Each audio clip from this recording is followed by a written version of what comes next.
Hi, my name is Eddie Fallis. I'm a junior at Middlebury Union High School, and I serve as a student representative to the school board. And today I will be talking to Ellen Whelan-Wuest from Cornwall.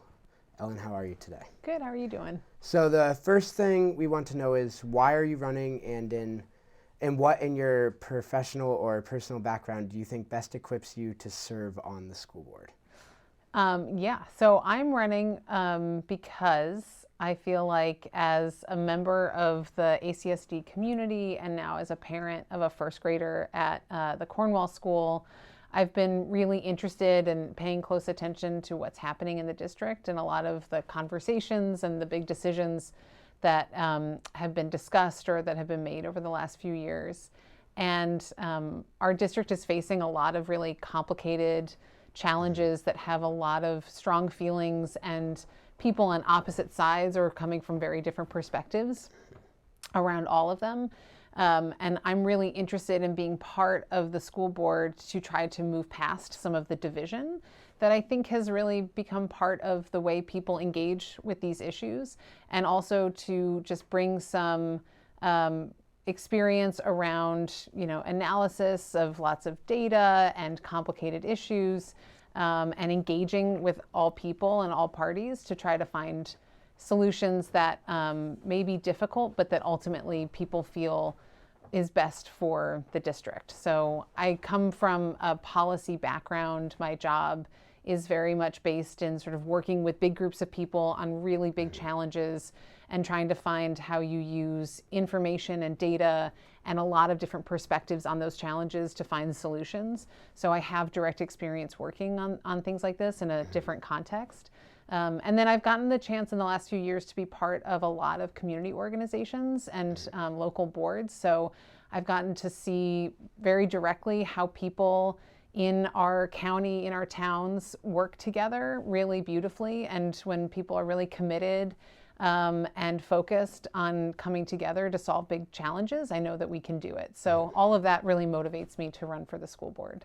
Okay, awesome. So talking a little more about the sort of division and clashing opinions in the town, one of the big issues has been closing of schools. And I wanted to ask, are you satisfied with the decision that was recently made about the closure of elementary schools that is contingent on a supermajority of board members vote and a majority of district voters vote to close the school? Yeah, I think this is a real improvement. And the reason that I think it's an improvement and a necessary one is because when you bring voters to the conversation, what you do is you make it possible for the board to be accountable to coming up not just with the best possible plan, but communicating that plan really clearly and really directly to people who will be affected by that plan. And so I think that's a really good way of being in partnership with the people in our district so that the board can be doing all the work that's necessary to really understand what's going on and what's necessary and possible, and then can come back to voters and say, this is what we think should happen, and let that decision be made in partnership with each other. For me, it's a lot like bringing the budget or bringing a bond or other kind of extraordinary things.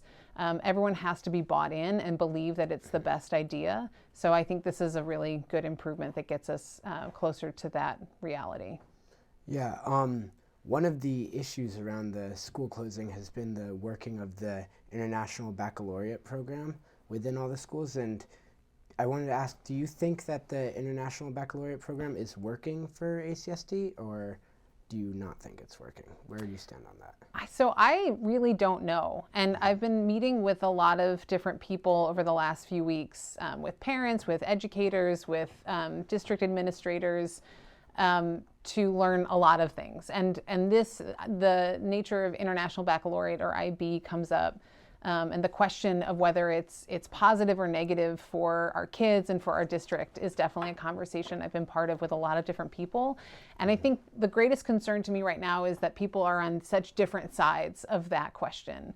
And it almost feels like people will say yes or no. There's not a lot of in between. So for me, it's a really important question. Is this working for our district? And I think the way to answer that is to understand what success is meant to look like, what we would define as success in our curriculum across all the schools and what we want to see happening for our students and our staff, and then really critically evaluating how IB is or isn't working to help us be successful in those ways. So I think that a few years into implementing a huge change like IB is a really good time to start to focus heavily on understanding if this transition in our district is helping us serve students the way that we want it to, and if not, where there are adaptations and changes that need to get made so that IB is really lifting everyone up and not leaving any kids behind. Yeah. So one of the things that has been a big issue is the budgeting and repairing school buildings in the district. A recent study suggested that it's going to take at least $100 million to bring all of ACSD's school buildings up to code. How do you think the district should approach its plan to repair these schools? Yeah, I mean, that number is wild, right? It's just like a huge number. It's more than double the entire budget for the district. And it's the high end of the estimate that one study came back with.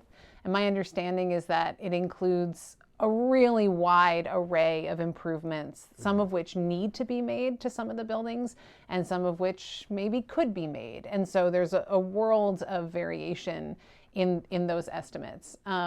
I think whenever you're facing a study like that includes some numbers that are, maybe a little frightening but not quite terrifying, and then something like $100 million, it really comes back down to priorities and understanding what's really essential under what time frame. And then I think the district would probably be in a position of needing to issue a bond to voters. And so again, that's an example where you have to explain to people why this is a good investment from all of our voters and everyone in ACSD. And so just really clearly communicating these are the essentials that we need for these buildings and why. And then I think the hard work also turns into understanding what's in the middle between that first number of necessities and that 100 million number of would be great to have, right? And there's going to be a lot of tough decision making that goes into determining the next level of priorities that the district feels like needs to happen for the buildings to be what they should be. Yeah. So a little change of direction here, but what changes in special education mandated by Act 173 in the demand for special education services?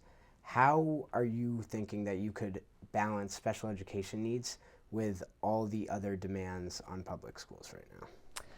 Yeah, I mean, I think to me, one of the most important things about public school is that it is a place and it is a system that is for all kids, no matter what that kid needs or brings with them on any given day. And that's a responsibility, but it's also a privilege that all kids get to walk into those buildings, and they all should be valued and know that they're valued, and they should all be safe, and they should all feel ready and equipped to have what they need to be really successful learners.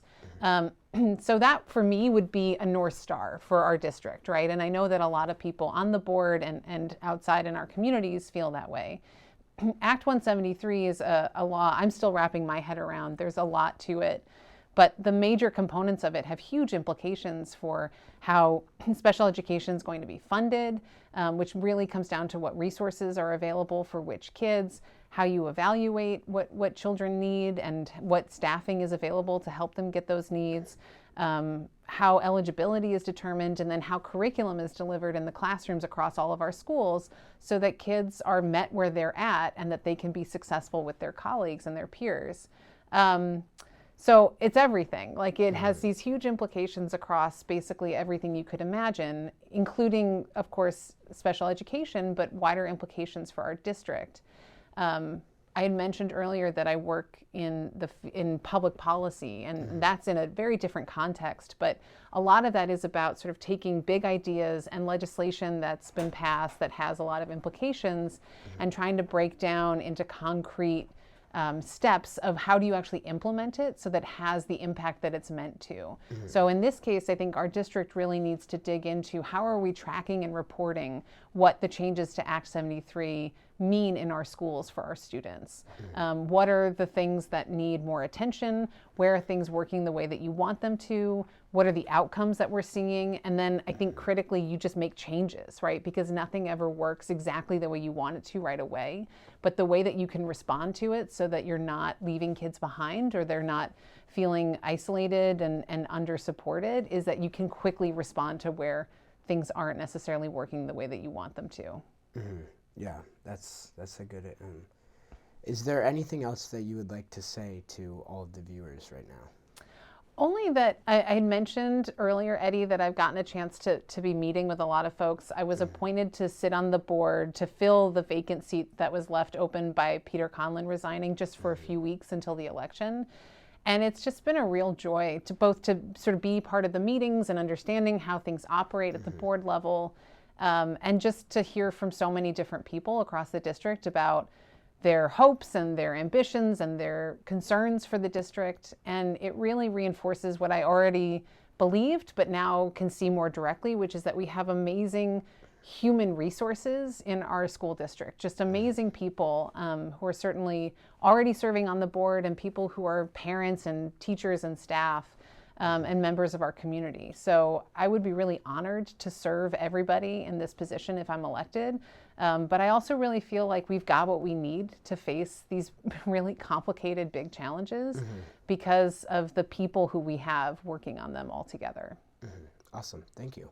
Ellen, thank you for coming in to talk with me today. And to everyone watching, I would like to thank you for watching, first of all, and remind you to go vote and participate in your town's town meeting day. Thank you.